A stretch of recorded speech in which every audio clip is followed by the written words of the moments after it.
Welcome to the Utility Network Data Migration Technical Session. We really appreciate that all of you guys came here today. We know that you have a lot of choices throughout the users conference, and we're really glad that you're here. And just for a little logistics, we'll hold questions to the very end, and we're more than happy to answer your questions now as well as afterwards at the utilities booth. So I'd like to introduce my colleagues, Alex, as well as John, and myself, Joe Marsh. So today we'll be covering a schema comparison between the geometric network and the utility network. We'll also be going over some of the data translation tool sets that we have been prototyping at Esri. We'll also cover some general data migration tools, and we'll wrap up with post-migration data checks. So going into that last part about post-migration data checks, right now on the floor, in the expo floor, we have the data reviewer team, and they provide free data health status checks that I highly recommend any one of you to go in and start talking to them. And whether you have your data today with you or not, get hooked up with them so that you can see what the health status of your data is. So we have some data migration options.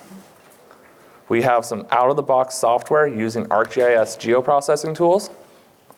We also have workbenches provided by our partner FME using the FME workbench or the data interoperability tools. And they're provided as samples, which will require some modification based on your source data. And then finally, we have a number of business partner tools that offer services and tools for migrating data. And with that, I'm going to pass it off to my colleague, Alex. Thanks, Joe. Can you hear me? Good? The data translation tools use workbooks to map a source data set to a target data set by utilizing field mapping and domain translation, which is effective for performing simple migrations of data. They're available from Anaconda right now and currently in development, and they have come with instructions to install. Before getting into how to run it, let's review the data model and schema of the utility network and note the differences with the geometric network. The first major change you'll notice with the utility network data model are the reduction in feature classes. There are only 7 feature classes that encompass the many feature classes found in the geometric network data model. We're able to do this by using subtypes known as asset groups, which are major classifications of the feature classes, and within the asset groups are asset types, which are minor classifications of those asset groups. In this example, we have system valve as an asset type, which is part of the controllable valve asset group, which is part of the water device feature class. And in the next couple of slides, we will go into more detail of this breakdown. On the left are the feature classes of the geometric network, and on the right are the feature classes of the utility network, and an example of subtypes, which are the asset groups, within the water device feature class. You'll notice some familiar geometric network features found among the utility network subtypes highlighted in red. For instance, we have pump on both sides, as well as hydrant and service connection. But it's not always such a simple mapping of feature to feature. In many cases, you'll need to use multiple fields to combine fields for a specific mapping, or use a single field to map to multiple features. And the data translation tools make that simpler. But not only is the model structure different, the field structure is as well. There's a lot going on here, but in this example, we are comparing the system valve fields of the geometric network on the left and the water device fields of the utility network on the right. The object here is to map the system valve of the geometric network to the asset type of the utility network, and you can see that in red, in blue on the right, and have as much of the data migrate over. At the field level, let's focus on the mapping valve type field of the geometric network in the red to its equivalent in the utility network, and use the hydrant flag field from the geometric network in blue to map it to the asset type of the utility network. And you can follow along by looking at the matching colors of the boxes. Can you speak up, please? Sure. For valve type, looking at the red boxes, you'll notice that there are no fields called valve type in the utility network, but there is a field called design type, which has multiple aliases, one of which is valve type. This is because a field in a utility network feature class can be used across multiple subtypes within that feature class and allows for multiple domains to be assigned to that field, which is shown in the green in the controllable valve subtype table on the right, with both the valve type and the pump type domains being assigned to the design type field. So 2 or more domains assigned to the same field because subtypes allow it. So in this scenario, even though the valve type field from the geometric network doesn't have an exact match for the field name in the utility network, we can still migrate the data over into the correct locations. The hydrant flag field in the blue box on the left is a true-false field. True meaning that it's a hydrant valve, and false meaning that it's not a hydrant valve. So following the blue boxes, we can use the hydrant flag field to map the system valve feature class to both the hydrant and system asset types. If true, it becomes a hydrant asset type, and if false, it becomes a system asset type. And we'll come back to this example when we go through them later. Now that we've reviewed the data model and the schema of the utility network and geometric network, let's send it back to Joe to discuss the build process. Thank you, Alex. So the data translation tool is easy to use and pre-configured for migrating data into a utility network. In as simple as 3 steps, you can take your data from the geometric network and port it over to the utility network. The first tool inside of the tool set is called Create Mapping Workbooks, and that's on the left side of the screen.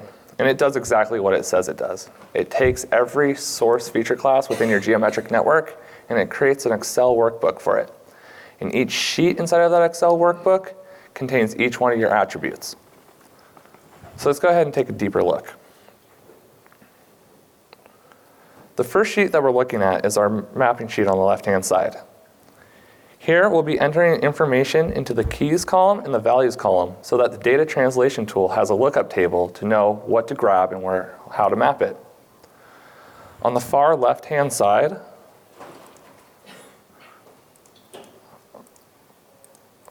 over here, we have a design type. And when you run this tool, it automatically does a fuzzy matching logic to try to do the best it can to match your domains in the geometric network to your domains in the utility network. But if for some reason they aren't lining up perfectly, or that target field isn't lining up, you can go ahead and use a drop-down menu where it will show all of your available field types. Next, we want to go ahead and take a look at the keys column. Here, when we're working with design type, the keys is going to define what sheet to pull up that lookup information. And then this last field, the value field, is a user-defined field that we're going to use on one of the individual sheets for attributes to define how we're going to map those columns.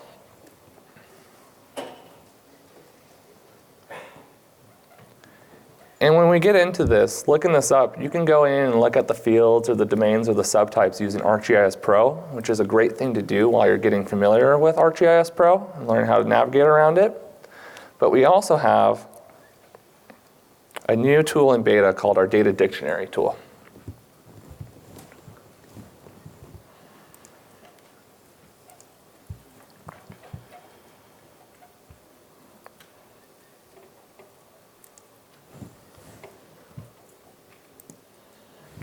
So here we're looking at this beta tool, and it's running off of the new Experience Builder. And you can connect it to any database, but right now we're showing it working with the utility network. So if I'm interested in looking up some information about water device, I can select subtypes and see all the different types of devices that I have. And in this case, we're interested in controllable valve. So it'll go ahead and open up a card that provides more information, including contingent attribute values related to this controllable valve, attribute rules, fields, and asset types. And for the work I'm doing with my mapping, I'm most interested in what are the domain code values in my target database that I need to map with. And the greatest thing about this tool is that I can open up multiple cards. So here I have my controllable valve card, but I can also add in like a fire hydrant card. And I can manage my white space and move them around. And I can also see a summary statistics of how many actual features I have within my system. Now it becomes important because while you're mapping things, I always like to start out with my devices that are the most important or the ones that I have the most of, and kind of tackle the big problems first and then narrow myself to the smaller problems. We expect this to be released by sometime later this year.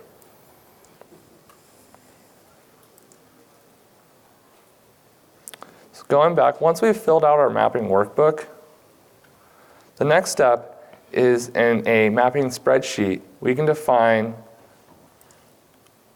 for every feature that we want to migrate, where it's coming from, the source, where it's going to, the target, and the workbook lookup table used for that. Once we populate this out, we go ahead and load data from workbook.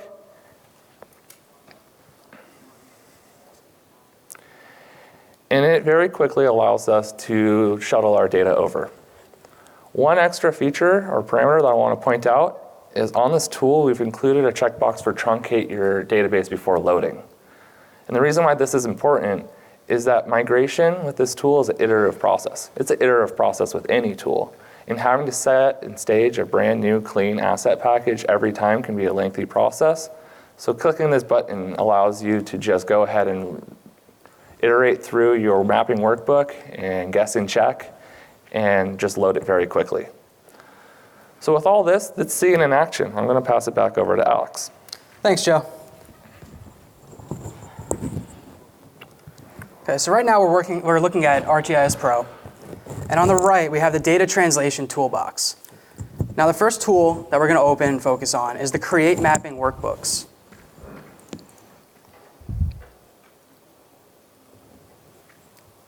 I'll give this a second to load.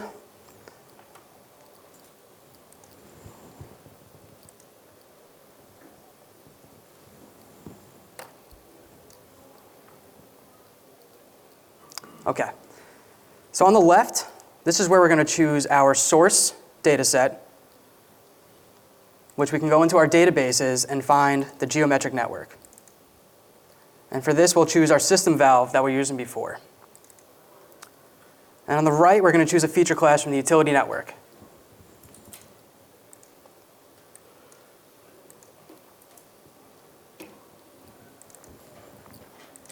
And for this, we'll choose water device. And then we'll pick an output folder, and when we run it, we're going to get something that looks like this. This is the mapping spreadsheet that Joe just mentioned earlier that has the source, the target, and the workbook that are being used. And then we also have this spreadsheet. So right now we're looking at the target schema, which is the utility network schema, and we also have the source schema, which is the geometric network schema. And in the mapping tab, this is what Joe was talking about earlier. If you have the same fields in both, they'll actually auto-populate. But you can also have this nice drop-down to find the field that you need. So in this scenario, we have rotation, which in the utility network is now called symbol rotation. So we just need to find that field, and we'd be able to map that field to each other. So as we mentioned earlier, we have valve types. So we want to match up the valve types from the geometric network to the utility network. On the left, we have ball, butterfly, cone, your different types of valves. And I've already populated this for the sake of time, but what you would do is add your own column, which we have here, called new valve type. And these are your codes, which Joe showed earlier, that you can find in the data dictionary and match them up to what the code is from the geometric network. So here we have 20, 21, all the way through. And round away and other don't exist in the utility network, so we're just going to give those unknown. And then we also mentioned the hydrogen flag field earlier. So the hydrogen flag field is a true-false field. And as we can see here, we have to add two columns this time, one for asset group and one for asset type. The asset group is going to be the controllable valve. So here we have two that we can populate for both. And for asset type, these are the codes for the system valve and the hydrant valve. And then just to show one more example, owned by and maintained by are the same fields in both the geometric network and the utility network, but as we could see, they have different codes. Private and other are -2 and -1 in the geometric network, whereas now they're going to be 2 and 100. So even though they have the same name, they're going to have, they do have different codes, but you can still map that out. So we give that a new OB field column. So now that we filled those out and filled out these sheets, we can come back to our mapping sheet. And what we want to do is we want to find those fields to match up. So as we discussed earlier, valve type doesn't have valve type in the utility network, but we can find design type in here.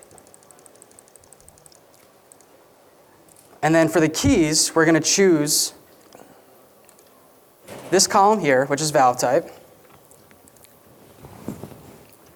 So we'll type that in, valve type. And for value, we're going to choose that new column that we just put in, which is new VT. And we'll repeat that for the other sheets that we went through. So for hydrant flag, that's going to match up to both asset group and asset type. So here we'll use asset group. Type in hydrant flag. And we'll put in AG. And we're going to have to add another one because there's only one in here. So we'll have to add asset type to the bottom. And we'll map this up to hydrant flag as well.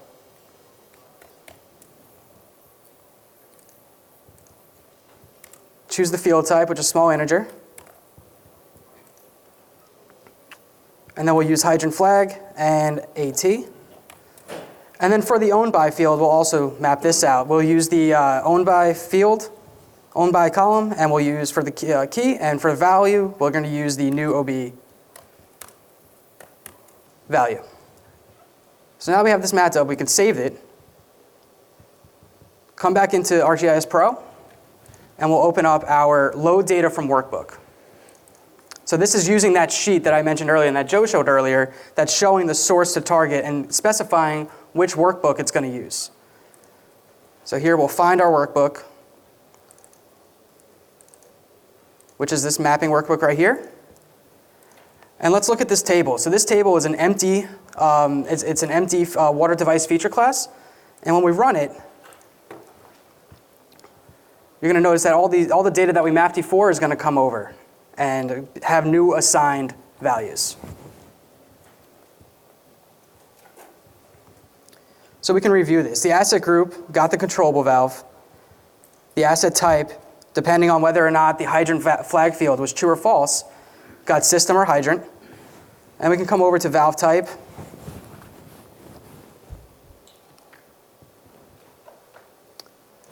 Which they all happen to be gate, but they'll get valve type field. And we can also look at our owned by field, which is our agency, and maintained by, which is our agency.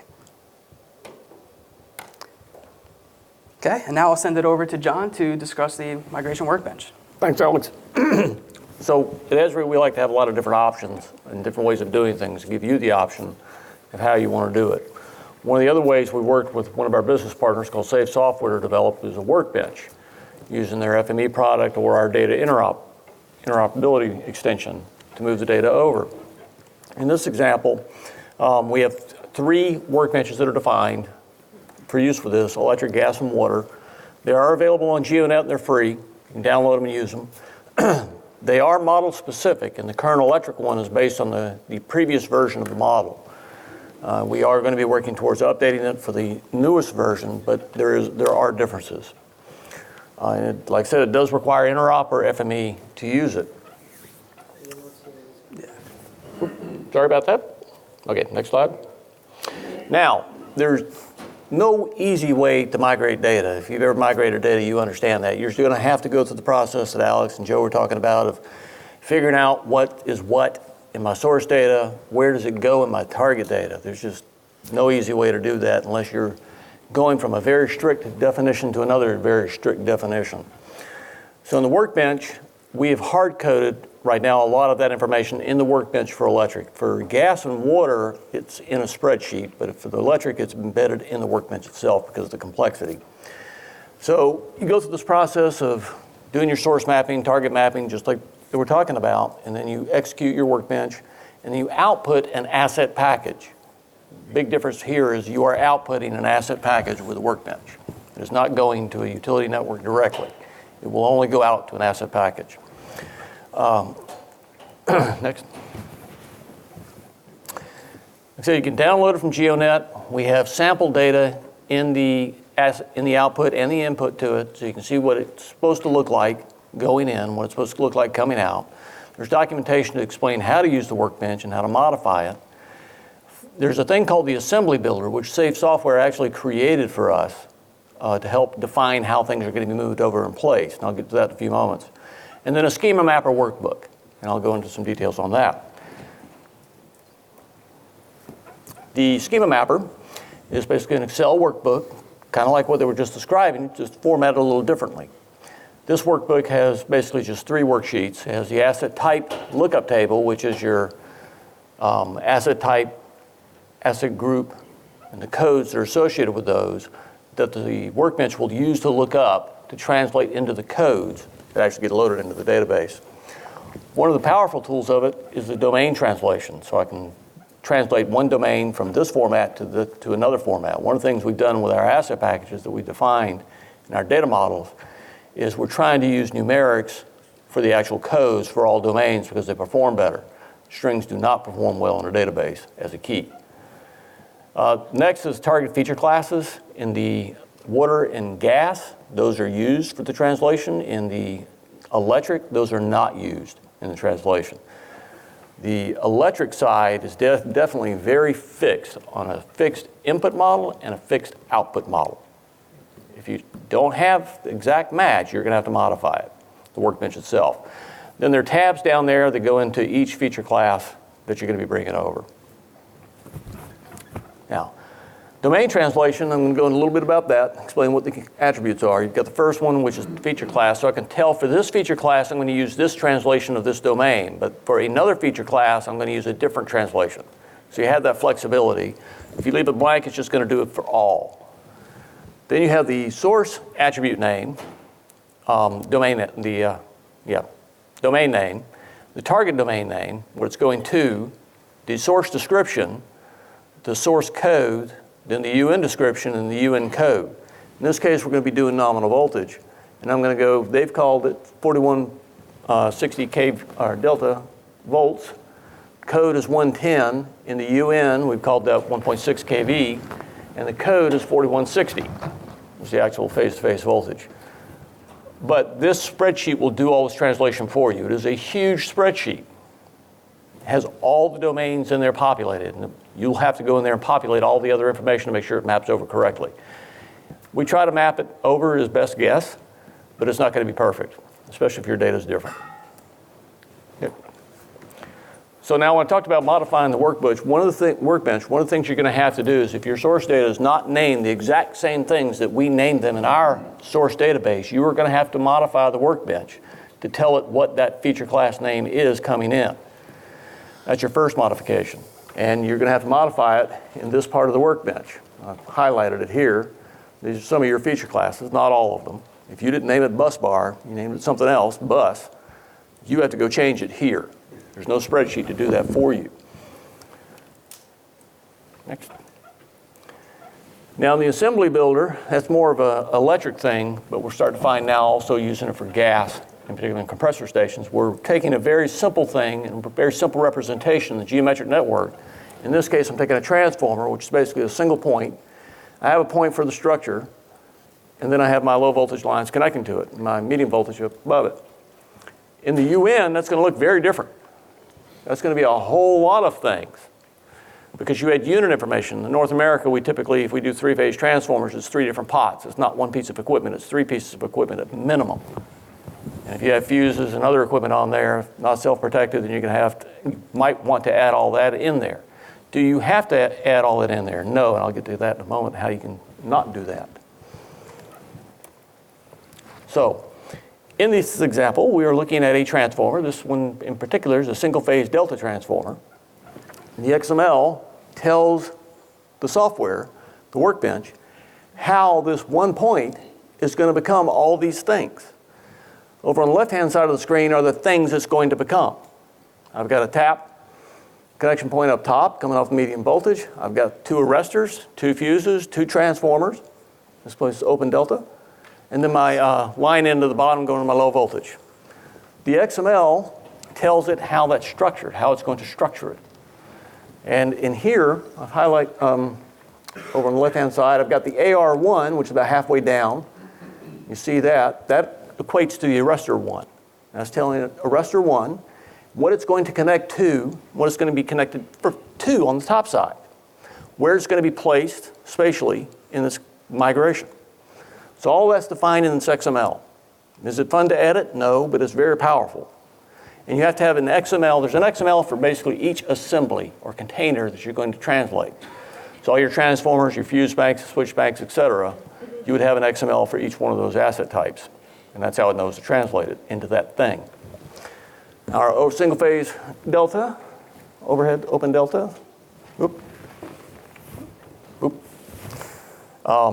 Now, in the workbench itself, oops, wrong screen. Next one. Yep, here we go. Now, this is the workbench. This portion of the workbench up here is going to be the part that tells it to call the assembly builder in here. You were looking at the spreadsheet earlier that Alex was showing, telling you, okay, well, this subtype, this code, this attribute, this value is going to be this thing, right? That's all in the spreadsheet there. Here, it is hard-coded in the workbench. So you'll have to go open up these entities, look at it and say, okay, well, I want this to become this now, so this is going to become the overhead three-phase delta. That's going to come over to this, and you'll have to modify this. If you modify the target database, or if your source database is different, you will have to go in this and modify this to tell it what is coming from and where it's going to. It is not done by a spreadsheet. So executing the workbench is actually fairly simple. There are several parameters, inputs. You just tell it what's what. You have a template input asset package that you provide to it. You have tell you where you want to create the output to it. And then some other outputs like error files, which I'll get into in just a second. And you can also, you can also tell it, I want to do all data or I want to do a specific subset of data. So you can define some attributes that tell it, I'm only going to process these global IDs. So if you want to test it, a specific part of the workbench, you don't have to do the whole thing. Because if you're going to do the whole thing, it might take a while. And you want to wait. Next. So the output, we have our redline file geodatabase. So any geometry errors that are discovered in this process are going to show up in there and tell you what's wrong with it. You can bring it up and look at it and see where it is. We also produce a data errors workbook. So you can bring it up in Excel and it'll give you a list, and I've shown it here, of what the feature was, what was wrong, whether it was a warning or an error, and the error message goes with the global ID so you can go find it in your data and do something with it to correct it. And one thing I'm going to mention here, one of the things that's required for the workbench to work is unit table for electric, is unit tables. In most electric models in North America, you have a single point representing a lot of complex stuff, like the transformer I talked about. One point might equal 3 unit records in a unit table that it's related to. This workbench expects the existence of those unit tables. If you do not have them, you will have to create them, even if you don't use them in your database today. We had a customer who has that condition. They do not track individual fuses, so they didn't have a unit table for fuses or switches. They had to synthesize it to be able to move the data over using the workbench. Next. So after you've done all this, you run it through the grinder. I take what's on the left, goes to the grinder, and comes out what's on the right. I'm taking that one simple point and making it into something far more complex. Now, one of the differences between these two approaches that you'll notice, or if you haven't already, is that the simple migration is pretty much a one-to-one. I got one thing coming in, I got one thing coming out. With the workbench, I've got a couple things coming in, and I got a whole bunch of stuff coming out. And I'm spreading it out. I'm trimming lines. If you'll notice here, this is kind of a subtle point, the low voltage lines are going to snap to the transformer over here on the left-hand side. On the right-hand side, you'll notice that they're cut back. They're no longer intersecting with the line up above it because they can't. It's a different voltage. It needs to connect to the transformer. But we don't want to connect to the individual transformers because they're two. One line can't connect to 2 lines. So we had to do an explicit connectivity from the low side bushing or terminal of the transformer to the line-in feature on the low voltage line. The workbench does all that for you. That's a lot of complex stuff that just happened there. The workbench does it all for you, make sure that nothing's on top of each other. You haven't created stacked features, things like that. So it's a lot of grunt work that is taken care of. And one of the points I'll make is make sure that your data, before you can start this process, clean your data up before you get started. I've been doing a lot of data migration with the UN since the UN started. I've been on the project. And I did all the data migrations, all the different customers' databases that I've gotten, which is a lot of them. And everybody's data is dirty. Go clean it up. Look for stacked lines, look for lines that are just a little bit overlapping. Because if you don't clean that up, you're going to get errors in the topology when you enable it. Or you get wrong result sets when you do a trace and you update the subnetwork. So do, as he said, go get your data checked, go to the health check. Guys, talk to those folks. Look at checking your data and getting it cleaned up before you ever start this process. It'll make it a lot easier going down the road. And next, we'll talk about checking the output. Turn it back over to you guys. Great, thanks, John. So you've migrated your data over to the utility network. Now you want to see if it came over accurately, and you also want to identify any common issues amongst your data. And a great way to do that is with the data audit map that comes with the utility network. The data audit map comes pre-configured with some essential checks, but you can also add your own data checks specific to your data, and in a moment I will show an example of that. It comes with symbology set, as we could see here with the purple shapes on the left. And the pre-configuration also includes definition queries set for exposing the data. As we could see here on the right, we have a definition query that is searching for lifecycle status of 0 or null, 0 being unknown. So before diving into the audit map, we recommend using something called center and scale with both the data audit map and your editor map by using link views found in the View tab in ArcGIS Pro. By doing this, no matter where you move or zoom either map, the other map will follow, and they will always be in sync at the same scale and location. This makes it easier for editing features you find in the data audit map. You can zoom in on the feature, switch over to the editor map, and the map will already be zoomed in rather than having to look for it. Here's an example of center and scale. I found a water device feature, a storage tank that is either missing a lifecycle status or is unknown, and that's shown with the purple point in the left map. And we zoomed in on it, and then switched to the editor map so I can edit the lifecycle status attribute. To change the lifecycle status, we first need to open up the attributes pane and choose our selecting option. Then we select the point, find the lifecycle status field, and change the attribute from unknown to in service. When we switch the data audit map, we see the purple unknown lifecycle status point is no longer there, confirming the lifecycle status is no longer unknown. Now let's dive into creating our own missing install date data audit using a definition query. In this example, we are adding a water device and water junction feature layer to the data audit map from the portal tab in the catalog pane in ArcGIS Pro. Next, we create a group out of both features, and we'll call it missing install date, which you can see here on the right. After grouping the layers together and calling the missing install date, it's time to create the definition query to find those features without an install date. So in the properties, we'll set a definition query of an install date is null. This will expose the features that are missing an install date, which we can see with this blue point, which happens to be the hydrant in the map on the right. So that's how you can use a data audit map to review your data and also create your own data checks. So in summary, there are a variety of options for data translation, including the data translation tools, the migration workbenches, and our partner solutions. It's an iterative process with trial and error, so don't feel the need to migrate all of your data at once. And once the data has migrated, develop a post-translation QA/QC to ensure it came over correctly. And with that, we can open it up to questions. Yes?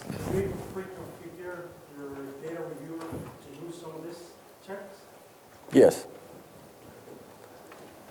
Everybody's source data is a little different on typically, unless you followed some like a water model typically is pretty fixed, but electric, everybody's a little different. So those differences you'll have to, if you come from the source data, you'll have to map that first. But the target UN, if you stuck with our model, then we'll have some examples for you to work from on Data Reviewer. So the data translation tools, those are out of the box. Don't purchase extra software. Those are developed by you guys. Correct. And then the migration workbenches, that's where you would put this data interoperability. If you don't already have it, yes. Now, if you've enterprise license, if you've got an enterprise license agreement, I believe it's already part of that. Not anymore? They took that away? I'm so out of touch. I stay away from licensing, man. Not my bag. Yeah, we used to have it. Okay. I think they jerked it on the last one. Oh, interesting. Okay, I was not aware of that. It's probably like different for each entity, just depending on their size. So. Yes, so you would have to buy it, or you could buy FME, either one, because data interop's really just FME. I usually typically just run it in FME.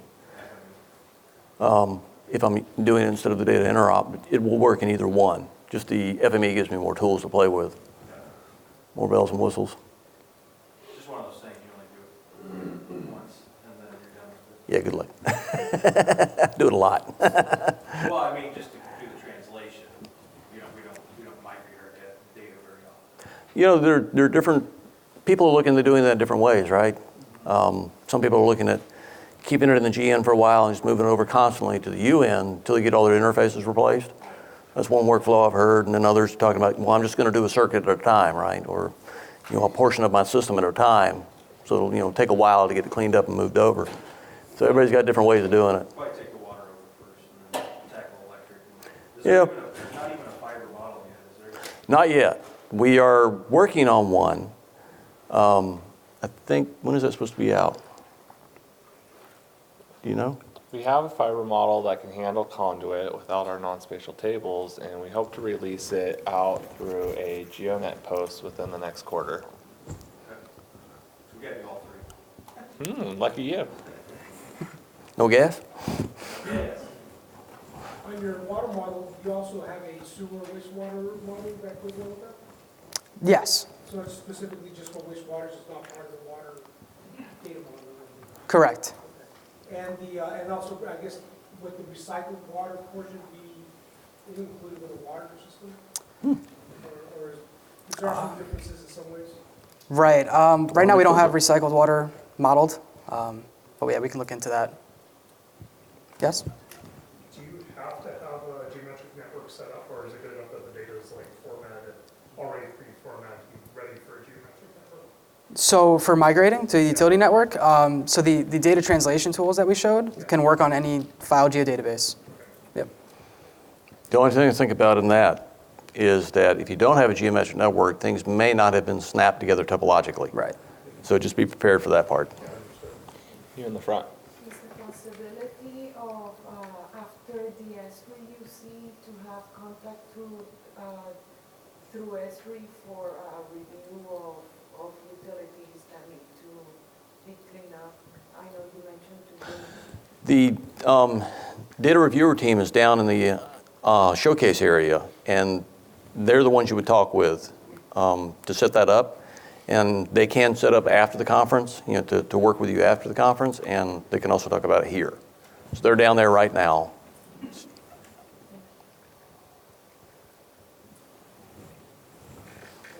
Are translation tools able to write additional fields on the fly into that asset package, or have you got to set up your asset package first?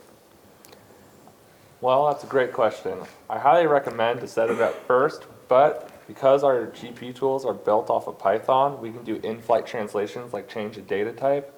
And you can also include Python snippets, which I don't see why you wouldn't be able to create additional fields through the translation process. Yeah, that could get nasty. I don't know if I can do that one.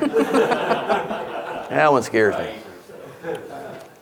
He asked if he could do it, not if he should do it. Yeah. Be careful. There in the back. Apologies if you already mentioned this in the talk, but are there any data quality deal breakers that you need to make sure you have squared away before you start this process? So like connectivity, Yeah, there are lots of UN rules, and one of the reasons for the UN was to try and keep your data cleaner, or help you keep your data cleaner than GN. The GN was very forgiving. You can pretty much connect anything to anything, and unfortunately that's not always good. So a lot of stuff did get connected together, and then with your conflicts over the years and how they got resolved, a lot of times you wind up with stacked edges on top of each other, or they're partially overlapping. Those kinds of issues will be problematic with the data that you migrate over. Those will cause validation errors when you enable the topology. And would it be easier, do you think, would it be, I guess what I'm wondering is it easier to clean those up beforehand or to use the data validation tools afterwards to find them? Personally, my approach would be I would prefer to clean it up in the source data because it's bad there anyway, and I'm probably not going to be throwing the switch today.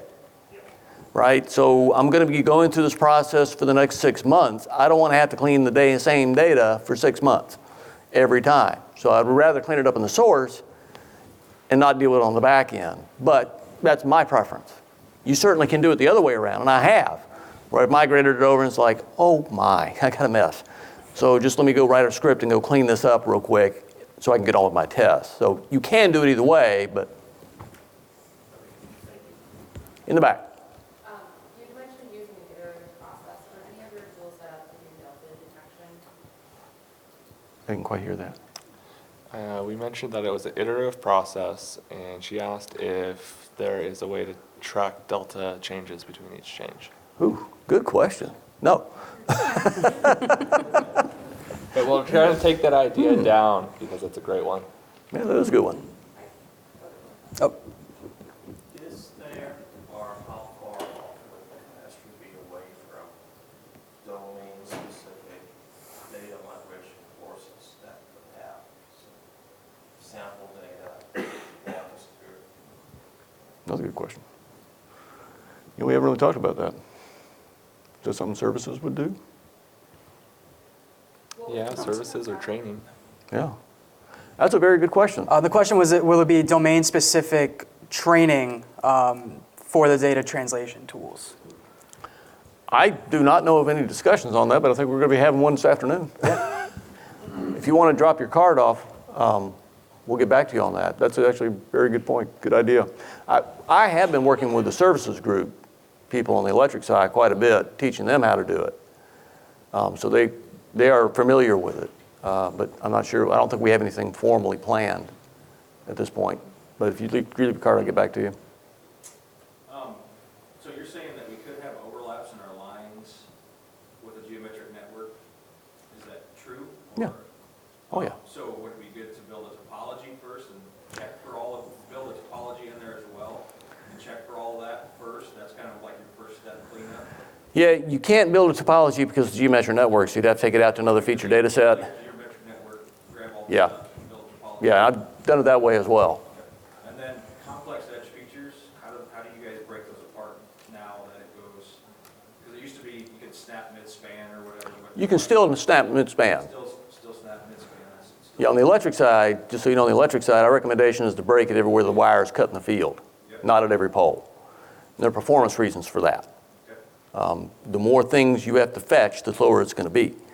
So if it's the same wire, same characteristics for the full length of the wire from dead end to dead end or switch to switch, whatever it is, there's no point in having 50 pieces of it if they're all the same. It's going to perform much better if you just have one piece and one fetch.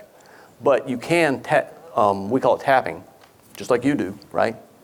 You're going to tap off that line mid-span or mid-line and pull off your either a lateral run or a transformer. Transformers would be tapped on the overhead. Now, underground's cut at every cabinet, right? We break it at every cabinet. Yeah, everybody does. But the overhead. Overhead, you all the don't. way through, because you're only connecting with the jump. Yeah, you go mile long, right? Length of a reel. Okay. On the water side of things, when you get to a facility, say a complex pump station or treatment plant or stuff like that, is there tools that actually help you model that correctly in the utility network? Exploding it out. Yeah, I mean, do the migration workbenches The do that? workbenches Yeah. can do that for you with the XML builder. Okay. So if you define it in there, like I've done here, and there's documentation online for that in more detail, you can use it to explode that little point feature into a whole bunch of stuff, just like you do in electric. Same process, just different stuff. Are these tools available on ArcMap, or are they all ArcPro? These are all pro. Go pro. And just to let all of you know, we have released these tools in a beta on our GeoNet. So if you were to go to GeoNet and just search for a data translation tool set, you'll be able to download a zip and start working with them, getting familiar. Yes, you in the front. Your data dictionary tool, is that limited to the utility network, or is that going to be expanded? Currently, it's in beta, and currently we have it configured for the utility network. Our future plans are to start working on some parcel fabric stuff with it, but the intention of this tool when it is finally released is to work on any It's feature service, isn't it? feature service that Yeah. is, It'll be like self-building potentially too, like save the metadata and that. I don't even know what self-building means. I think our intent is to put all those definitions in the metadata, but we're not sure exactly how to accomplish all that just yet and get it read, but we're trying to figure that out. Yeah. And it may be a spreadsheet that you have to feed into it. When is the geometric network and ArcMap no longer going to be supported? There are no set dates for deprecation of that software. I go push this out of In the back. If you have a feature class that isn't currently in the geometric network, but we'd like it to be in the new utility network, how do you guys handle that? These translation tools can move right over for you. It doesn't have to be in the GN to get moved over. So let's take a substation boundary. I've got a polygon that defines the outline of my substation, where today that can't be in the GN because GN doesn't do polygons, right? But I kind of want that in my UN. I actually can make that substation a container, the polygon itself a container in the UN. So I just move that over to these translation tools and tell it, build an association for it. Now, one of the things too we're going to be having is some ETL tools that we're working on. They'll be released at different stages along the lines of doing things like that, where I say, hey, I have this structure, I'm going to pass in this asset group, find everything that it intersects with and put it in it, build the containment for me. So those are going to be a series of tools that we're planning on releasing over the next year or so. And as a follow-up, I'm sorry if anybody else has already answered. What about related tables? How are you guys handling? Migrating them? What do you want to do? What's your related table? Tell me what you're talking about. I don't know, maybe I manage some of my cathodic protection inspections, Okay. So or like even test point records, and then they're managed as related tables and not as unique. So the simple ETL that we have will migrate over related tables. If the target database has a table defined in it, you can tell it, you're going to go from here and go to there. And the gas model, UPDM, has some related tables, correct? Yes. For that type of thing and cathodic protection information. In electric, we're trying to move away as much as possible from the related tables for most things. We're going to have a couple in there because we don't have a choice. But What are the ones that you're not? on the electric side, we have a device unit table today in our model, but the intent of that is more for migration. I just want to get it over there and then take that information and build out all my features using that instead of coming from the GN. In the UN, if it's 3 transformers in a pot, we want you to create 3 features because there are 3 separate things, not one thing. And there are reasons for that. Tracing, we want to make sure that we pick up the right phase, because if you make it a single thing and then related tables, I got no clue what phase that record's on. There's nothing to maintain it in that related table, keep the phase right. If it's a feature in the UN, then I can assign the phase to it by the tap and maintain it. So if the tap changes phase, the transformer changes phase. So that's one of the reasons we want you to get away from that. What about inspection records, though? That's going to have to be a related table. Yeah. And we were actually talking about this, and we're trying to figure out exactly how to deal with this. I would advise you against creating a table that is related to every UN feature class, because it's going to be creating a lot of noise, a lot of messaging going on that you don't want to have happen. So I would kind of avoid that. Right now, in the electric model, I've got a cable mount table. It gives me the information about how cables are mounted on a structure. It's related to the structure table, and then it is related to the wire table, but I'm handling that in the back end. But we want to be very careful with those because it can set up a kind of a messaging nightmare for you, like you did in the GN. That was one of the big performance problems in the GN, is people created relationships between all these different things. and it could set off some storms of updates and messaging. Like we track a lot of ground rod readings and stuff like that. Now, we have a ground feature for you. Ground feature. Yep, I got a device called a ground. Not a related table. It's a ground, and it can be connected to medium voltage, low voltage, or high voltage, or whatever. Okay. And it can be connected to them all at the same time, right? Because the ground, the way the tier is defined, the ground stops the trace. So it doesn't go beyond that. So you can't tie your two subnetworks together by accident. But things like that are physical, we want to try and keep as physical features in there. It's gonna work better. Did you tie in like related records like customer information? Well, we're not going to do it at the database level or the services level. But what you could do is you could build a relationship inside the map itself into an external table. I've done that a number of places to avoid creating relationship classes in the database that are really not necessary. Relationship classes means their lifespans are tied together, right? In customer information system, that's not really the case, right? Just want to look it up. So that's probably would be the way that I would do that, but there are other ways as well.